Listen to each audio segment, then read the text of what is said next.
Okay, let's move on to another topic on language learning materials development. Last time we talked about what learning materials are, and we already talked about some of the most commonly used instructional materials. Now, let us talk about innovative instructional materials.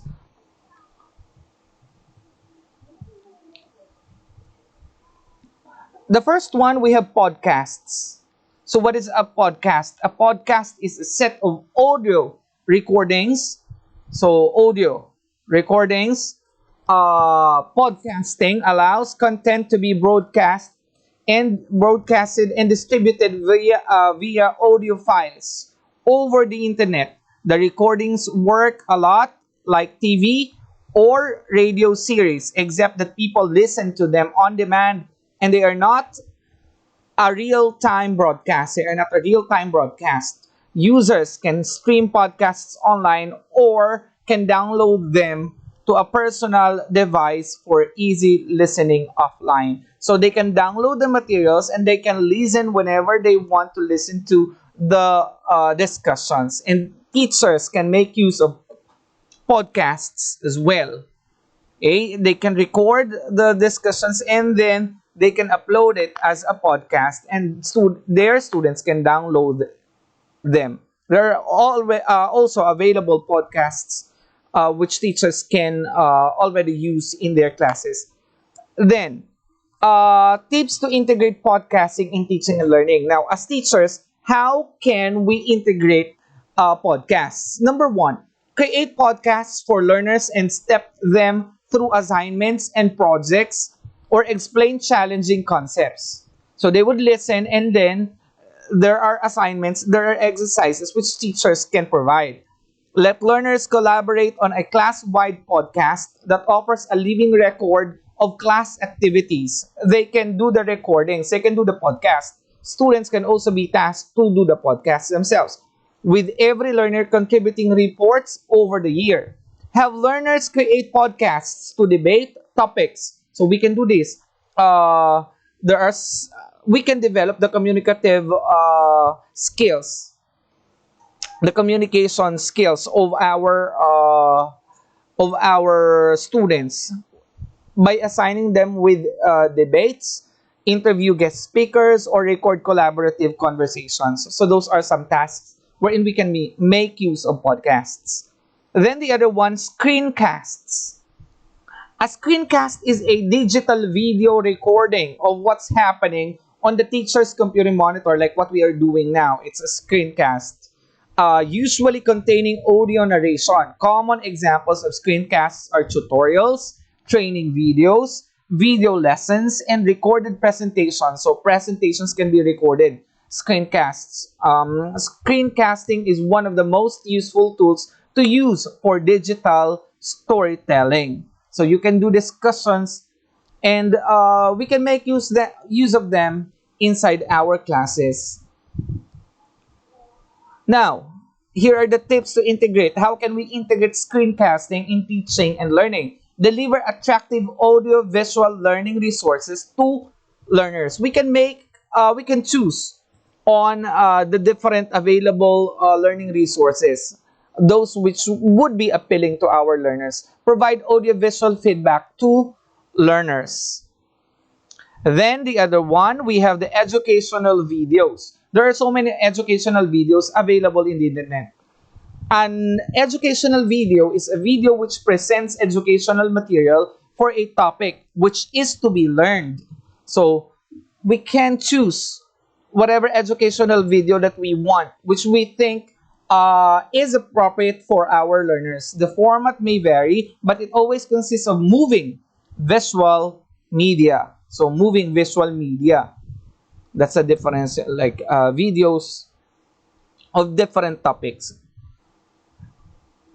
Tips to use educational videos in teaching and learning. How can we integrate in our teaching and learning? Create educational animated videos to provide visual learning resources to learners. So animated. So there are many softwares which we can use. Let learners create their own videos summarizing a topic, project, book report, so they can create. So it's a very up-to-date kind of instructional material which we can use and which students can also use in order to assess their learnings. Then the next one, educational posters. An educational poster is a tool that enables visualization in the classroom to foster student learning. So whatever the topic is, you can come up with educational poster. A great example is an educational poster in the format of an infographic. It could be like an infographic. When we say infographic, there is the information and at the same time there are graphics, there are pictures included. An infographic is a collection of imagery, charts, and minimal text that gives an easy to understand overview of a topic. Easy to understand. Just make it short that it's easy to understand. It's not crowded with so much information. As in the example on the side, you can see it on the screen. That's an example of an infographic of an educational poster.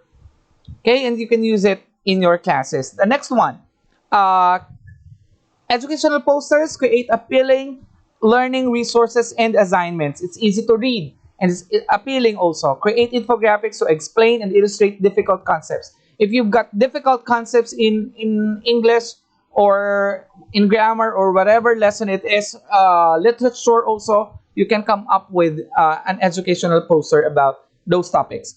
Create classroom poster on essential learning content to decorate the classroom. You can use it as a decoration in your classrooms and create newsletters to share class information with learners, the school, and parents.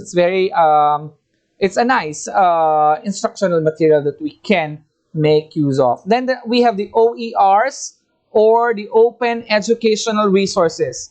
Open Educational Resources are a fantastic type of instructional material because they are free to reuse, adapt, and share. There are many available OERs over the internet, and you can